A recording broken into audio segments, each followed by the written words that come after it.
अभिजात भाषेचा दर्जा मिळाल्यानंतर मराठी भाषेच्या शिरपेचात मानाचा तुरा खवला गेला। मात्र ICSE बोर्डाच्या इयत्ता दुसरीच्या मराठी भाषेच्या पुस्तकामध्ये सर्रास हिंदी शब्दांचा वापर करण्यात आलाय। रिवाइज्ड मराठी असं या पुस्तकाचं नाव आहे। या पुस्तकातील हिरवी कैरी या कवितेमध्ये थैला, नैना, सडक यासारखे हिंदी शब्द वापरण्यात आले, तर सडक हा हिंदी शब्द ही वापरण्यात आलेला आहे। प्रसिद्ध लेखक अनंत भावे, लुईस रॉड्रिग्स आणि मॅथ्यू सेनियर यांनी हे पुस्तक लिहिलेलं आहे।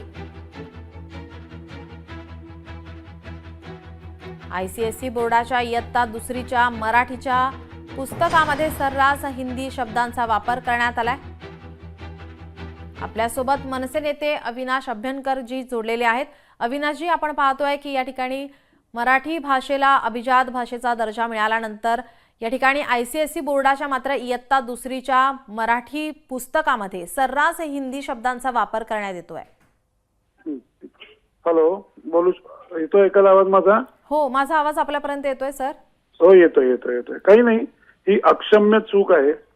आणि काय आहे, प्रत्येकाला ह्या मराठीच्या बाबतीत कसं काय अशा गोष्टी घडतात कळत नाही, आणि प्रत्येकाला मनसेलाच का बोंबलायला लागतं कळलं का? आपण मगासपासून प्रसिद्ध लेखक म्हणताय, आम्ही सगळ्यांचा आदर करतो, परंतु त्या प्रसिद्ध लेखकांना दुसरीच्या पुस्तकात कुठल्या प्रकारचे शब्द असावेत, आपण कविता कराल जर हे असेल तरी अक्षम्य चूक आहे।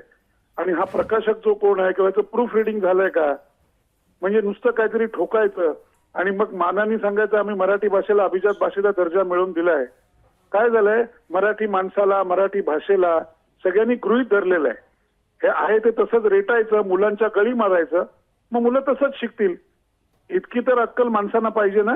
आपण जर इतके मोठे सर्वजण लेखक आहात, काय तुम्ही 2-3 नावं जी आता घेतलीत कळलं का, त्यांना इतकी साधी ही चूक कळू नये का?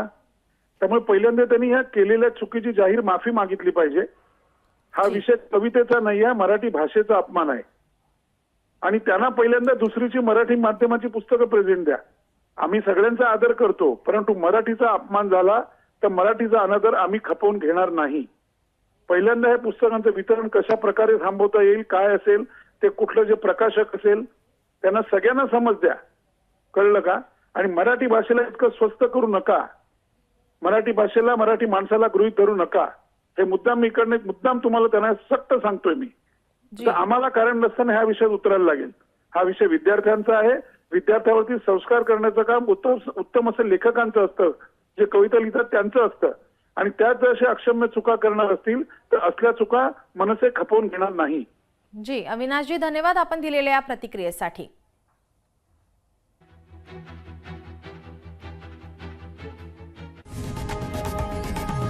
लोकशाही मराठी ऐका, पहा, जागरूक रहा।